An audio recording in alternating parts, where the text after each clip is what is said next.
एक नई परंपरा मोदी सरकार ने शुरू कर दी है। जो सरकार के खिलाफ बोले उसकी सदस्यता खत्म करो, उसको निलंबित करो, उसको बाहर करो, उस पे एफआईआर करो। तो सीधे सीधे तानाशाही घोषित कर दो, क्यों लोकतंत्र का ड्रामा पीट रहे हो? और दुनिया की सबसे बड़ी अफवाह कंपनी भारतीय जनता पार्टी के गृह मंत्री ने कितना बड़ा झूठ बोला, और जिस झूठ के चक्कर में, माफ कीजिएगा, आप लोग भी कई बार फंस जाते हैं। क्या कह रहे देश के गृह मंत्री देश के सदन में? फर्जीवाड़ा हो गया, सिग्नेचर गलत हो गया, सिग्नेचर कहां से आया, सिग्नेचर किसने कराया। अरे भैया, देश के तुम दूसरे नंबर के मंत्री हो, इतना सामान्य ज्ञान तो सदन की कार्रवाई के बारे में रखो। सेलेक्ट कमेटी में किसी भी सदस्य के द्वारा किसी भी सदस्य का नाम प्रस्तावित किया जा सकता है, उसके किसी सिग्नेचर की जरूरत नहीं होती। कहां से कानून लेके आए गृह मंत्री जी आप? आपका मकसद है राहुल गांधी की तरह राघव चड्ढा की सदस्यता को खत्म करना, एकमात्र मकसद है। जैसे राहुल गांधी की सदस्यता आपने खत्म करी, ऐसे राघव चड्ढा की सदस्यता आप खत्म करना चाहते हैं। लेकिन हम लोग अरविंद केजरीवाल के सिपाही हैं, हम लोग आम आदमी पार्टी के सिपाही हैं। हर हाल में तुमसे लड़ना जानते हैं, जीतना जानते हैं, और हम लड़ेंगे। और किसी तरीके से अगर आपने हथकंडे अपनाकर राघव चड्ढा की सदस्यता खत्म की तो दोबारा चुन के आ जाएंगे। तो इसलिए झूठ और अफवाह मत फैलाइए।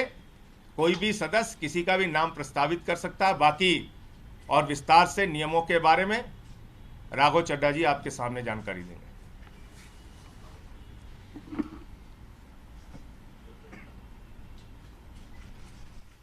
बीजेपी का मूल मंत्र है, repeat a lie 1000 times and it becomes the truth. एक असत्य को, झूठ को 1000 बार बोलो और 1000 बाद वो सच्चाई में तब्दील हो जाएगा। इस मंत्र के तहत मेरे खिलाफ एक दुष्प्रचार और एक प्रोपेगेंडा शुरू किया गया कि न जाने कौन सा फर्जीवाड़ा हो गया, कौन से जाली दस्तखत हो गए, और इसी के चलते मुझे आज आपके सामने आना पड़ा, दूध का दूध और पानी का पानी करने के लिए। अमूमन ये देखा जाता है जब भी किसी सदस्य के खिलाफ विशेषाधिकार समिति कोई कार्रवाई शुरू करती है, यानी कि कमिटी ऑफ प्रिविलेजेस कोई प्रोसीडिंग शुरू करती है, तो वो शख्स उस पर कोई सार्वजनिक बयान नहीं देता, कोई पब्लिक स्टेटमेंट नहीं देता है। लेकिन मेरे को मजबूरन आज भारतीय जनता पार्टी के झूठ का पर्दाफाश करने के लिए आपके सामने आना पड़ा, क्योंकि इतना दुष्प्रचार ये लोग कर रहे हैं। लेकिन मैं आज भी अपने बयान में ना कमिटी ऑफ प्रिविलेजेस के बारे में, ना ऑनरेबल चेयर के बारे में कोई भी बयान दूंगा। मैं सिर्फ रूल, पोजीशन और सच्चाई आपके सामने रखूंगा। पहली चीज तो यह है कि यह रूल बुक है जिसके हिसाब से राज्यसभा चलती है। यह रूल बुक, लाल किताब, इस पे लिखा है rules of procedure and conduct of business in the council of states. इस रूल बुक में जो लिखा है वो मैं आपको बताना चाहता हूं। यह रूल बुक कहती है कि किसी भी समिति के, सिलेक्ट कमिटी के गठन के लिए आप नाम प्रस्तावित करते हैं, कोई भी सांसद नाम प्रस्तावित कर सकता है, और जिस मेंबर का नाम प्रपोज किया जाता है, प्रस्तावित किया जाता है, उस मेंबर का ना साइन चाहिए, ना उस मेंबर का सिग्नेचर चाहिए, ना उस मेंबर का रिटन कंसेंट चाहिए। यानी कि इस रूल की किताब में कहीं नहीं लिखा कि सिलेक्ट कमिटी में किसी भी शख्स का, मेंबर का नाम देने के लिए आपको उस प्रस्तावित, प्रपोज्ड मेंबर की रिटन कंसेंट या सिग्नेचर चाहिए। लेकिन एक झूठा प्रचार फैलाया गया कि फर्जीवाड़ा हो गया साइन का। मैं आपको आगे बताना चाहता हूं कि जब भी सिलेक्ट कमिटी के गठन के लिए नाम प्रस्तावित किए जाते हैं तो ना सिग्नेचर लिए जाते हैं, ना सिग्नेचर जमा किए जाते हैं, ना सिग्नेचर की जरूरत होती है। No signatures are required, no signatures are taken and no signatures are submitted. तो जब किसी का हस्ताक्षर लिया ही नहीं, जब कोई हस्ताक्षर जमा किया ही नहीं, तो ये फर्जी साइन का जो एक अफवाह फैलाई जा रही है, ये सरासर गलत, झूठ और बेबुनियाद है। और ये मैं कानून की पोजीशन के हिसाब से बता रहा हूं। और मैं आज इस मंच से बीजेपी के नेताओं को चुनौती देता हूं कि वो कागज लेकर आए मेरे सामने, show me that piece of paper जिसपे ये दस्तखत है। जब कोई दस्तखत है ही नहीं, जब सिग्नेचर होता ही नहीं, तो फर्जी सिग्नेचर की बात कहां से आ गई? मैं चुनौती देता हूं आज बीजेपी को, आप तो इतनी बड़ी पार्टी है, इतनी शक्तिशाली, इतनी ताकतवर सरकार है आपकी, वो कागज दिखाओ मुझे जहां पर हस्ताक्षर है। चुनौती देता हूं मैं आपको। अगर आप कह रहे हैं मैंने कोई कागज जमा किया है जिसमें गलत तरीके से किसी के साइन किए गए हैं, तो वो कागज लेकर आओ, मैं आपको चुनौती देता हूं आज। साथियों, मैं आपको आगे बताना चाहूंगा कि बीजेपी के अज्ञान का, उनके इग्नोरेंस का तो मेरे पास कोई इलाज नहीं है, लेकिन प्रोसेस ये होता है कि जब भी कोई विवादित कंट्रोवर्शियल बिल सदन के भीतर आता है, तो एक समिति गठन की एक प्रक्रिया बताई गई है कि अगर कोई मेंबर चाहे कि इस बिल पर मतदान ना हो, इस बिल पर और चर्चा हो और इस बिल में क्या चेंजेस किए जाएं वो बताए जाएं, उसके लिए एक समिति का गठन किया जाता है। उस समिति में कुछ नाम प्रस्तावित किए जाते हैं और जिस शख्स को उस समिति में नहीं रहना, वो अपना नाम विड्रॉ कर लेता है। ये प्रपोजल है, ये प्रस्ताव है, किसी को जर जबरदस्ती नहीं बिठा दिया। मैं आपको एक बहुत सरल एग्जाम्पल के माध्यम से ये समझाना चाहूंगा और आप सब वो मेरी बात समझ जाए। मान लीजिए कि मेरा जन्मदिन है, मैं अपनी जन्मदिन की दावत देता हूं, एक बर्थडे पार्टी आयोजित करता हूं। अपनी बर्थडे पार्टी में मैं 10 लोगों को न्योता देता हूं आने के लिए। 10 में से 8 लोग मेरा न्योता स्वीकार लेते हैं, आ जाते हैं। 2 लोग मेरा न्योता नहीं स्वीकारते, उल्टा मुझे कहते हैं तुम्हारी हिम्मत कैसे हुई हमें न्योता देने की, तुम्हारी हिम्मत कैसे हो गई, मजाल कैसे होगी कि तुमने हमें अपने जन्मदिन का न्योता दे दिया। ये वही बात है, मैंने तो समिति में शामिल करने के लिए न्योता दिया, कोई हस्ताक्षर थोड़ी दिया। लेकिन वो 2 लोग मुझसे खफा हो गए। मैं आपको दूसरे तरीके से समझाने का प्रयास करता हूं। आज इस प्रेस कॉन्फ्रेंस में इतने सारे पत्रकार आए हैं, मैंने अपनी पार्टी को 10 पत्रकारों का नाम प्रस्तावित किया कि इन 10 पत्रकारों को आप आज की प्रेस कॉन्फ्रेंस में बुला लीजिएगा, मैं मीडिया से संवाद करना चाहता हूं। 10 में से 8 पत्रकार आ गए, 2 पत्रकार नहीं आए, और जो 2 पत्रकार नहीं आए वो कहते हैं इनकी हिम्मत कैसे हुई हमें न्योता देने का प्रेस कॉन्फ्रेंस का। 2 पत्रकार नाराज हो गए।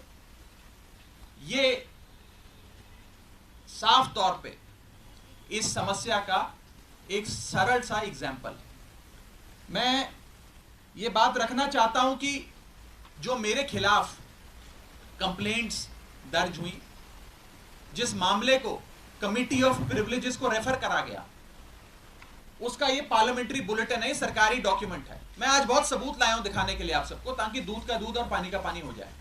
ये पार्लियामेंट्री बुलेटिन है जिसके तहत मेरे खिलाफ जो कंप्लेंट्स आई उसे विशेषाधिकार समिति को विचार के लिए भेजा गया। इस पूरी पार्लियामेंट्री बुलेटिन में कहीं भी फर्जीवाड़ा, फोर्जरी, फोर्ज्ड साइन, सिग्नेचर, हस्ताक्षर, किसी भी शब्द का प्रयोग नहीं किया गया। सिर्फ इतना बोला गया कि इसकी जांच करके बताइए। अगर कोई फोर्जरी होती, कोई फर्जीवाड़ा होता, सिग्नेचर शब्द का प्रयोग तो कम से कम किया गया होता इस पार्लियामेंट्री बुलेटिन में। यह सरकारी दस्तावेज है राज्यसभा सेक्रेटेरिएट का, इसमें भी कहीं जिक्र नहीं किया गया। इसलिए नहीं किया गया क्योंकि जब साइन है ही नहीं तो साइन आएंगे कहां से। लेकिन भारतीय जनता पार्टी के झूठ का मुकाबला करना आसान नहीं है, इसलिए आज आपके सामने आकर यह बात रखनी पड़ी। और जहां तक विशेषाधिकार समिति का प्रोसीडिंग्स का मामला है, प्रिविलेज कमेटी का मामला है, इस देश के कई बड़े नेताओं के खिलाफ कमिटी ऑफ प्रिविलेजेस ने प्रोसीडिंग्स शुरू करी, कार्रवाइयां करी, जिसमें स्वर्गीय अटल बिहारी वाजपेयी जी हैं, जिसमें स्वर्गीय इंदिरा गांधी जी का नाम आता है, मनमोहन सिंह जी का नाम आता है, मोरारजी देसाई जी का नाम आता है, सुषमा स्वराज जी का नाम आता है, अरुण जेटली जी का नाम आता है। उस श्रेणी के अंदर अगर हमें भी शामिल किया गया तो कोई बात नहीं है, मजबूती से अपना जवाब विशेषाधिकार समिति के सामने, कमेटी ऑफ प्रिविलेजेस के सामने देंगे।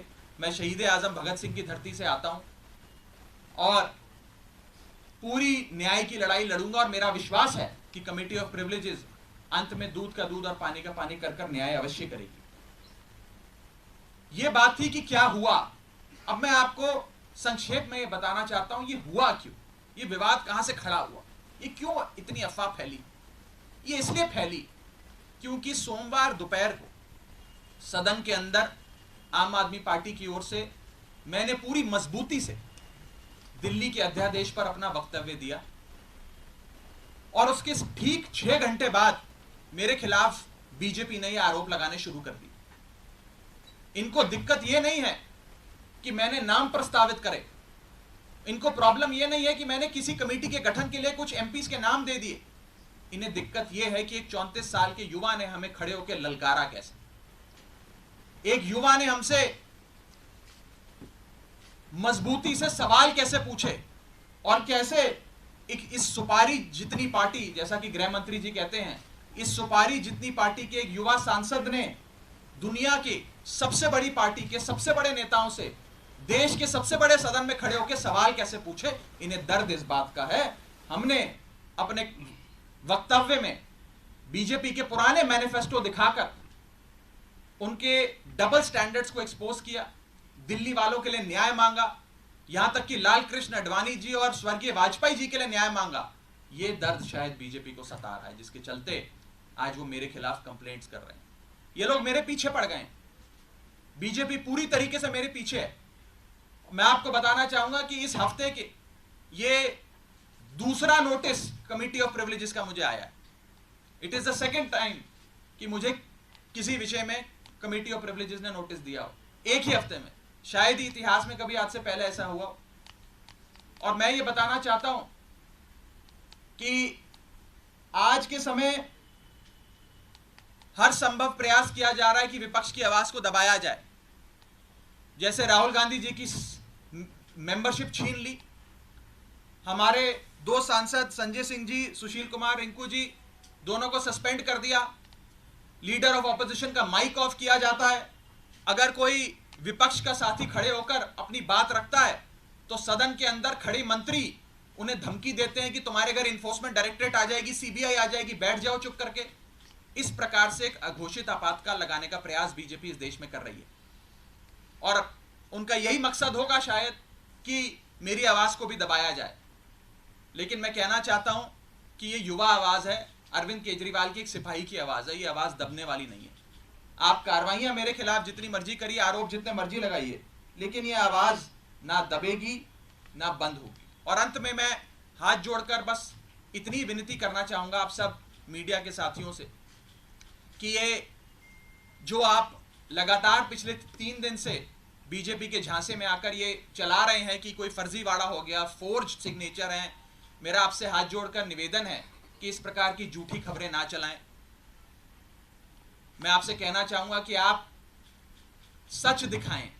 आप लोग इस लोकतंत्र के चौथे स्तंभ हैं, कृपया कर बीजेपी के प्रोपेगेंडा में ना फंसें। एक छोटे सेक्शन ऑफ मीडिया ने जरूर एक प्रोपेगेंडा चलाने का प्रयास किया और मुझे मजबूरन उनके खिलाफ कानूनी कार्रवाई करनी पड़ेगी, क्योंकि ना रिकॉर्ड्स में, ना कंप्लेंट्स में, ना पार्लियामेंट्री बुलेटिन में कहीं भी फोर्जरी शब्द का प्रयोग किया गया है। और अंत में मैं इतना ही कहूंगा कि जिन जिन सांसदों ने मेरे खिलाफ फोर्जरी के आरोप लगाए, सदन के बाहर मैंने देखा कई सारे बीजेपी के लोकसभा के सांसदों ने बयान दिए, राज्यसभा के तो शायद किसी सांसद ने नहीं दिए, लेकिन लोकसभा के कुछ सांसदों ने मेरे खिलाफ ये बयान दिए हैं। मुझे उनके खिलाफ भी मजबूरन कमिटी ऑफ प्रिविलेजेस में न्याय मांगने के लिए जाना पड़ेगा, उनके खिलाफ भी कंप्लेंट दर्ज करनी पड़ेगी और कोर्ट के बाहर भी, पार्लियामेंट के बाहर भी, न्यायपालिका में भी न्याय की गुहार लगानी पड़ेगी। और मैं हर संभव लड़ाई के लिए तैयार हूं। मैं बीजेपी से डरता नहीं और ना डरने वाला हूं। बहुत बहुत शुक्रिया। राघव, एक बात स्पष्ट कर दीजिए, आपने कहा एक हफ्ते में दूसरी बार नोटिस आया, तो क्या आपको नोटिस मिल गया है? कल तक ये स्थिति नहीं, अभी मुझे आज का जो विषय है इस विषय पर मुझे नोटिस नहीं मिला है। जब आएगा नोटिस तो मैं पूरी मजबूती से, इफेक्टिवली, कॉम्प्रिहेंसिवली उसका जवाब दूंगा। लेकिन पुराने वाले एक मसले पे मुझे एक नोटिस प्राप्त हुआ है, सोमवार को प्राप्त हुआ है और मैं उसका जवाब जरूर दूंगा। रूल बुक ये कहती है कि बातचीत करके भी कंसेंट लेना होता है कि आप देखिए, सांसदों का नाम लिख रहे हैं, क्या रूल बुक ऐसा कहती है? इतना बस कहना चाहूँगा कि क्योंकि अब ये मामला विशेषाधिकार समिति के विचाराधीन है, इसकी निटी ग्रिटीज में जाकर किससे क्या बात हुई, किसने क्या कहा, मैं उस पर बिल्कुल कोई टिप्पणी नहीं करना चाहूँगा, क्योंकि ये उचित नहीं होता है। मैंने अपनी बात रखनी थी, आज मुझे मजबूरन, क्योंकि मेरी छवि खराब करने के लिए एज अ पार्लियामेंटेरियन, मेरी गुडविल, मेरी क्रेडिबिलिटी खराब करने के लिए एक प्रोपेगेंडा जो बीजेपी ने चलाया है, उसका जवाब देने के लिए आज मुझे सामने आना पड़ा, ताकि दूध का दूध और पानी का पानी हो जाए। और मैं खुली चुनौती देता हूँ।